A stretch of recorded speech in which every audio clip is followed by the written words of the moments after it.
Hey everyone, welcome to my brand new channel, In Rick's Mind. I am Rick, and I'm coming to you from Las Vegas, Nevada. This channel is all about what goes on in my mind. Hopefully you'll like it. Hopefully we can all find it entertaining. I put a little teaser video out about a week ago, and I can't believe it. I've gotten one response. I actually had somebody write me a little note.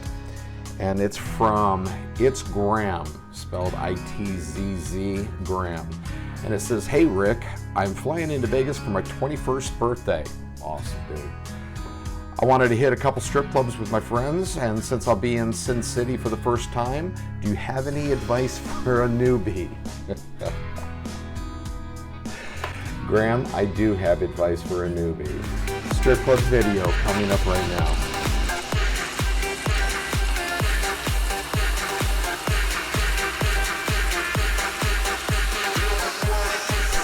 Okay, first time I have ever been to a strip club was in Phoenix, Arizona. It was about 1994. I was out there to record an album.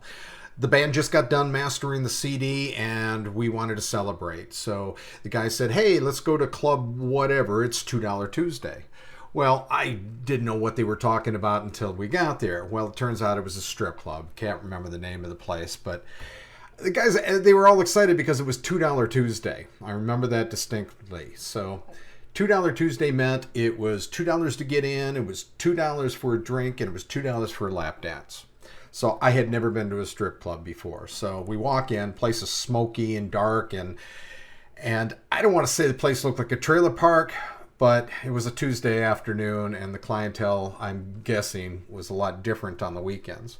So they sit us down right up against the stage. Immediately, a cocktail waitress came over and took our orders. I ordered my Jack Daniels, and then a girl come up, and she danced for us. Now, this girl, she was pretty attractive. She was a nice girl, certainly a nice girl, and she was wearing nothing but duct tape. I remember that. She had nothing on but duct tape. And so anyway, we had a good time. After a few drinks, we got a little obnoxious being in a rock and roll band and young. And I then asked the waitress if I could trade in a lap dance for another Jack Daniels. She didn't find it funny. The club didn't find it funny, and they asked us to leave. So we got back in the car, cruised back to the recording studio, and we finished our celebration there. So the second time I went to a strip club, I moved to Las Vegas. It was early 1995. I meet a guy named Steve, real cool guy. We started hanging out, and he takes me down to Fremont Street. Now, if you've ever been to Fremont Street in Las Vegas, you know there are barkers everywhere. They're trying to get you to come into the casinos, trying to get you to come into their hot dog stand, and of course, they're trying to get you to come into the strip clubs. Well, we walked past this one strip club, and there's this cute little girl in a bikini, had 2-for-1 drink coupons to lure us in. Well, we fell for it, and we went in. They set us right up front. We weren't sitting 2 minutes, and a girl came up and wanted to give us a lap dance. I said politely, "Well, hold on. We haven't even gotten our drinks yet. Come back a little later." So right after that, the cocktail waitress came, took our drink order. I ordered my Jack Daniels. My buddy Steve ordered a beer. She leaves, and another stripper comes up and wants to give us a lap dance. So I say to the girl politely, "Hold on a second. We just got our, drink order. Can you come back in a little bit, Just then our drinks come. And it was a real weak Jack and Diet, and his beer was warm. And so the cocktail waitress leaves, and the third stripper comes up and wants to give us a lap dance. So I'm like, we just got our drinks. Can you hold on and everything? Just then, a big guy in a suit says, "Gentlemen, follow me." So we took our drinks, and he put us in the back of the club, way in the back of the club, which was actually fine with me because I wanted to just talk to Steve, have some Jack Daniels, watch some girls, and didn't want a lap dance. Now, again, this is a Tuesday afternoon. Clientele, I'm sure, is a lot different on a Tuesday than a Saturday. And I don't find it degrading to the women. They're there making a living, doing what they want to do. I find it degrading to the guys. You look around at the guys all sitting there drooling over these girls they're never going to get to know. I personally don't understand that. I'm not having a good time. So I'm waiting. I finished my drink, and I'm waiting for the cocktail waitress. And just then the guy in the suit comes up and says, "Gentlemen, I'm going to have to ask you to leave." Now, I get it. The real estate we were taking up was not paying for itself. We were not spending enough money, and they're there to make money. They're there to dance and make money. Totally get it. So we left. And I remember walking outside on Fremont Street and thinking, you know what? That's it. I've had 2 strip club experiences. I've been kicked out of both of them. I'm done with strip clubs. No need to go back to a strip club.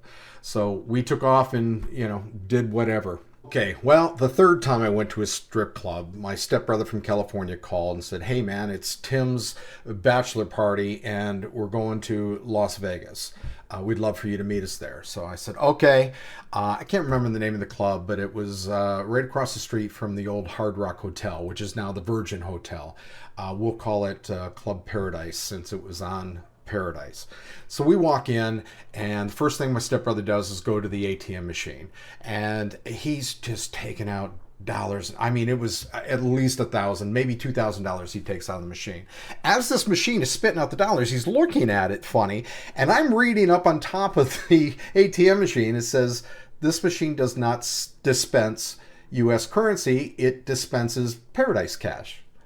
Well, we find out Paradise cash is only good for lap dances. It's not good for food. It's not good for drinks. It's not good for valet. It's only good for lap dances. So, and we had things to do that night. We didn't plan on staying there all night, but we're burning through this Paradise cash and paying for lap dances. And we thought, you know what?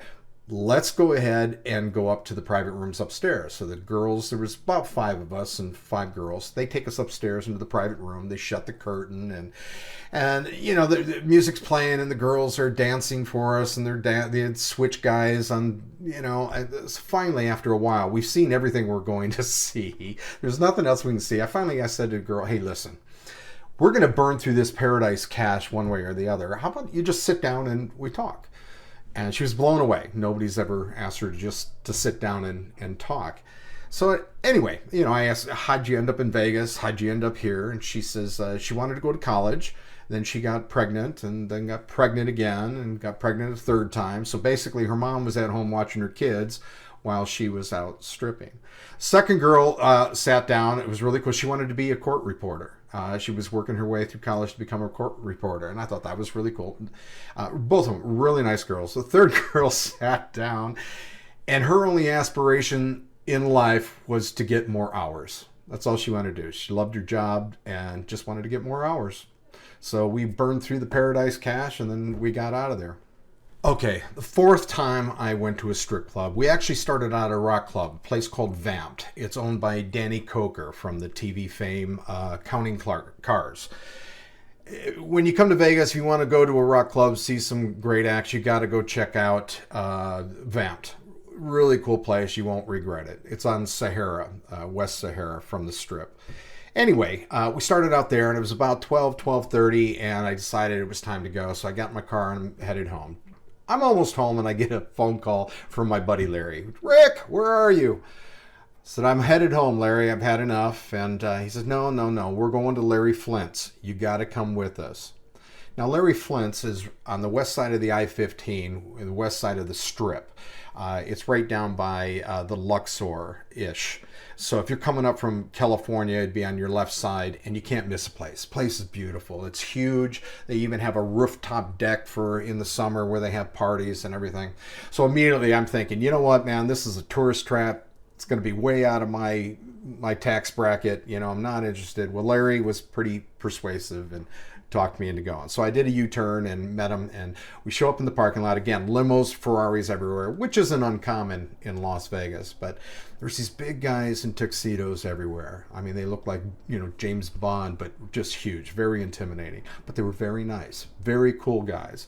So we walk up to the front doors. They open up the front doors for us, and there's this tiny, petite, beautiful girl standing at a podium with a big old smile. So we come walking in, and "Hi guys, how you living in Vegas or you vacationing?" And she did her old spiel, and then she says, "How many are there?" We said, "There's just 3 of us." She says, "Okay, that'll be $300. Now, listen, I do pretty good, but $100 a person to come into a strip club, to me, it just seems a little ridiculous. Seems a little high. Certainly, I have no problem telling you it's out of my tax bracket, but anyway, Larry reaches into his wallet, peels off 3 $100 bills, and the guys, the big guys in the tuxedos, walk to the second doors, open that up, and wow. This place is incredible. The music is thumping, girls everywhere, beautiful girls, and of course those guys in tuxedos everywhere, making sure everybody stays cool. They sit us right up against the stage. Now there's 3 girls on the stage. There's one working the pole, there's one working a customer, and then there's one on her knees scraping up all the dollar bills off the floor. Cocktail waitress comes up to us, beautiful girl, very polite, just wonderful. The whole experience started out fantastic. She takes my drink order. I order Jack Daniels. A little while goes by, 10, 15, 20 minutes go by. She comes back with the drinks. She says, that'll be $25. Now, $25 for a Jack Daniels. I mean, come on, you know. So anyway, we finished our drinks and decided we were hungry and wanted to go to Denny's. Now, Denny's is right down the street from where we started out at Vamp'd on Sahara. So we all go there and we order our breakfast. And while we're eating, I decide to tell the guys the story I'm telling you right now. My 4 examples of strip clubs and why I think I don't want to go anymore. I think I'm done with strip clubs. So Graham, my advice to you is this. Hear these stories and understand something. You're not going home with these girls. You're not even going to get to know their real name. They're going to give you names like Sparkle and Jewel and things like that. Also, if you're hungry, you don't go to a pizzeria and watch them make pizzas through the window. The best advice I can give you is if you're coming to Vegas and you want to go to a strip club, check it out. Everybody should try a strip club. So bring your singles, come on down, have a great time. But anyway, thanks everybody for tuning in to Rick's Mind. We'll see you again real soon. This was Strip Clubs.